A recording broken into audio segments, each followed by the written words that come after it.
Ayan. Hello, good morning everyone! Happy Friday po! Happy Friday sa inyong lahat. At ito ang ating task for today. Nagtataka kayo bakit siya blue? Ang damit ko ay pink.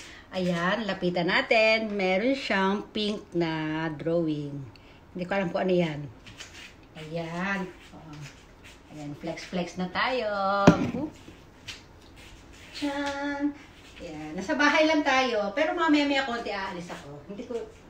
Hindi ko gagamitin dito sa labas. Alam nyo na. Yan lang siya. Happy Friday to you.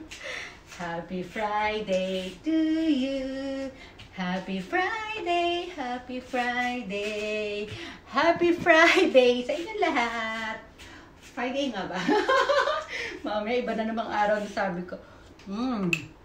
O, dyan muna kayo. Mamaya may second outfit tayo. Bye!